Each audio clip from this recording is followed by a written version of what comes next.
ഷെയ്ഖ് ഷബീർ. ഷെയ്ഖ് ഷബീർ. താങ്കൾ എന്തോ ചെയ്തു? ഞാൻ സിവിൽ എഞ്ചിനീയർ ആണ്. അതെ അതെ, ഒരു വീട് തന്നെ ബ്രസീലിന്റെ പെയിന്റ് അടിച്ച്. വീട് മൊത്തം പെയിന്റ് അടിച്ചു? വീട് മൊത്തം പെയിന്റ് അടിച്ചു. ഏത് ടീമിനോടായിരുന്നു താല്പര്യം? ബ്രസീലിനോട് തന്നെ. ഇത് തുടർച്ചയായിട്ട് 3ാമത്തെ ട്രിപ്പാണ്. വീടിന്റെ കളർ അതന്നെയാണ്.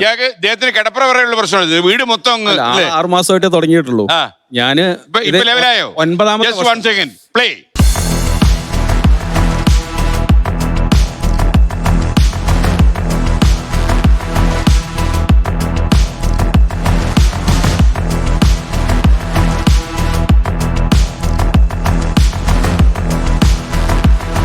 ഒരു സ്ഥലത്ത് പോലും ഇന്ത്യയുടെ പേര് എഴുതിയിട്ടില്ല.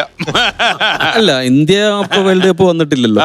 അപ്പൊ നമ്മള് ബ്രസീലിന്റെ വലിയൊരു എന്ന് പറഞ്ഞാൽ ഇപ്പൊ ഇൻസ്റ്റാഗ്രാം റീൽസിലൊക്കെ കേൾക്കുന്ന നമ്മുടെയൊക്കെ നാഷണാലിറ്റി മാറുന്ന സമയമാണ് സത്യത്തിൽ ഇത്. അപ്പൊ ഈ ഇന്ത്യക്കാരായ ആളുകളൊക്കെ ഒരു ഈ പറഞ്ഞ പോലെ അർജന്റീനക്കാരോ പോർച്ചുഗലുകാരോ ബ്രസീലുകാരോ ഫ്രാൻസുകാരൊക്കെ നമ്മുടെ ഒരു ഡുവൽ സിറ്റിസൺഷിപ്പ് കിട്ടുന്ന കാലഘട്ടമാണ്. നമ്മളിപ്പോ 3ാമത്തെ വേൾഡ് കപ്പാണ് തുടർച്ചയായിട്ട് ഇതേ കളർ തന്നെയാണ്. എത്ര ചെലവ് വന്നു ഈ വീടിന്? നമ്മുടെ ആഗ്രഹങ്ങൾക്ക് ചെലവ് കണക്കാക്കാൻ പറ്റില്ല. ആഗ്രഹങ്ങളാണല്ലോ ഏറ്റവും വലുത്. ഇതിലാണ് എനിക്ക് ഏറ്റവും കൂടുതൽ സന്തോഷം. കട്ട സപ്പോർട്ടാ. വിവാഹിതനാ? അതെ.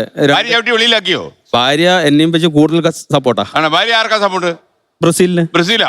2 മക്കൾ. നിങ്ങള് മാട്രിമോണി കൊടുത്തോ? ബ്രസീൽ ആരാധിക്ക് മാത്രമേ കല്യാണം കഴിക്കൂ? അങ്ങനെയൊന്നുമില്ല. ഇല്ല.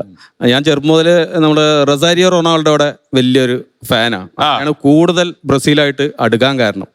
പിന്നെ ഫുട്ബോള് അവിടെ ലോക്കൽ ക്ലബ് ഉണ്ട്, ഉഷസ് എന്ന് പറഞ്ഞിട്ട്. അതില് കളിക്കാൻ പോവാറുണ്ട്.